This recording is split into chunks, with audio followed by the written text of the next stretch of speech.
हमारे समाज में आए दिन छोटी मोटी घटना होती रहती है, लेकिन सबसे ज्यादा होने वाली घटना प्रेम प्रसंग को लेकर होती है। तो आज की इस कहानी में भी कुछ ऐसा ही होता है जो मैं आपको इस वीडियो के माध्यम से बताऊंगा। तो चलिए दोस्तों, नमस्कार। आप देख रहे हैं क्राइम टीवी और मैं रमेश कुमार। अगर दोस्तों आप चैनल पर पहली बार विजिट कर रहे हैं तो चैनल को सब्सक्राइब करके बेल आइकन को ऑल पर सेलेक्ट जरूर करें।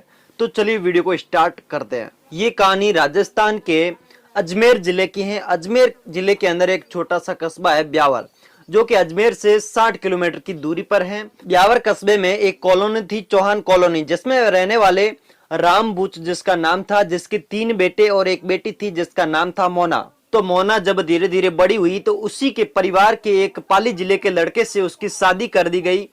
तो मोना उसके ससुराल में बहुत ही खुश थी, लेकिन उसके परिवार वाले आर्थिक रूप से मजबूत थे। तो उन्होंने बोला कि ब्यावर में मोना को एक मकान बनवा कर दे देते हैं ताकि मोना यहीं रह ले अपने पति के साथ।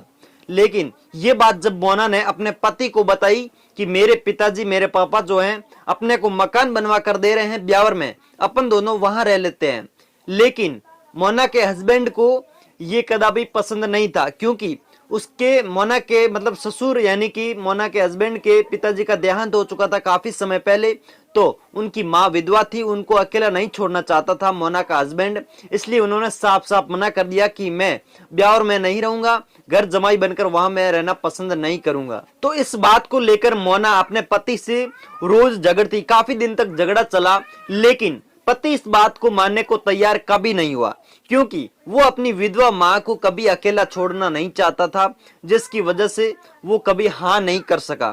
तो मोना ने धीरे धीरे इस बात को लेकर काफी दिन तक झगड़ा चलता रहा, लेकिन एक दिन ऐसा भी आया कि 6 महीने बाद मोना ने अपने पति को तलाक दे दी, जो पाली जिले का लड़का था उसको। तो उसके बाद जब मोना ने उस पति से तलाक ले ली, उसके बाद ब्यावर में रहने वाले मोहनलाल गहलोत और उसकी पत्नी का नाम था जसोदा देवी, और उसके 3 बेटे थे जिसका नाम था कमल, विजय और बंटी। तीनों ही भाई बड़े ही मिलजुल कर रहते थे। उसमें जो बंटी था वो सबसे बड़ा था और विकलांग भी था, और ब्यावर विकलांग समिति का वो अध्यक्ष भी था। और जब धीरे धीरे वो समाज सेवा का कार्य भी करता था, और उसके बाद जब मोहनलाल और जसोदा की जब मौत हो जाती है, उसके बाद तीनों ही भाई घर गृहस्थी को संभाल लेते हैं, दुकान वगैरह कर लेते हैं और घर गृहस्थी का काम अच्छे से करने लग जाते हैं। सब कुछ ठीक ठाक चल रहा था, सब कुछ बढ़िया चल रहा था। उसके बाद एक दिन 2004 में जब विजय कुमार अपने चचेरे भाई के साथ उसके ससुराल में एक शादी फंक्शन में गया, वहां पर विजय कुमार की मुलाकात मोना से हो जाती है, जिसने पाली के एक लड़के से तलाक ले ली थी। जो शादी के बाद में उसी मोना से विजय की मुलाकात हो जाती है। मुलाकात होने के बाद काफी दिनों तक बातें चलती है, लेकिन उसी ने 12 महीने तक बात की। उसके बाद मोना ने अपने पापा को बोल दिया कि मैं विजय कुमार से शादी करूंगी, वो अच्छा लड़का है, उसने सही ढंग से इनको पहचान लिया था। तो उसके पापा को इसने सारी की सारी बात बता दी थी। तो सन 2004 में ही मोना और विजय की शादी भी हो गई थी।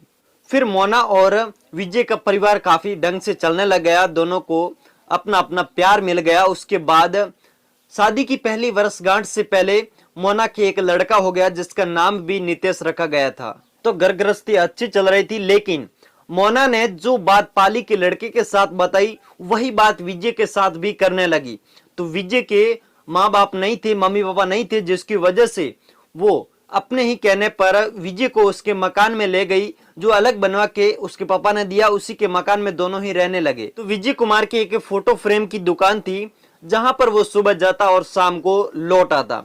और धीरे धीरे समय बीतता गया, तो उसका लड़का जो था नितेश, वो भी काफी बड़ा हो गया। तो विजय कुमार ने अपने पास ही के मतलब कॉलोनी के पास में एक स्कूल थी, उसी में उसका एडमिशन करवा दिया, यानी कि उसका दाखिला उसी में करवा दिया। तो धीरे धीरे समय बीता गया, और विजय कुमार के घर के सामने एक दिनेश कुमार का मेडिकल था, जो कि विजय कुमार के घर के सामने ही था। तो विजय कुमार के घर के सामने दिनेश का मेडिकल था, और दिनेश शादीशुदा था और मेडिकल के साथ साथ नर्सिंग का कोर्स भी कर रहा था। तो विजय कुमार तो रोज मतलब अपनी दुकान पर चला जाता, और मोना जो है अपने बच्चे को छोड़ने के लिए स्कूल रोजाना जाती और वापस उस दिनेश के मेडिकल से होकर गुजरती। तो ऐसे देखते देखते दोनों की बातें होने लग गई, मोना और दिनेश की। और दोनों ही एक दूसरे को चाहने लगे और धीरे धीरे दोनों का मतलब बातें जो है एक दिन प्यार में बदल गई।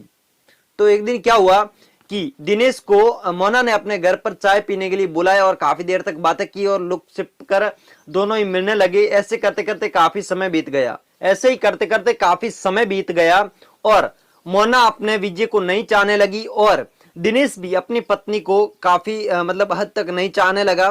तो ऐसे करते करते काफी समय बीत गया। तो मोना ने बोला कि अपन विजय को कहीं ठिकाने लगा देते हैं, उसके बाद अपन दोनों शादी कर लेते हैं।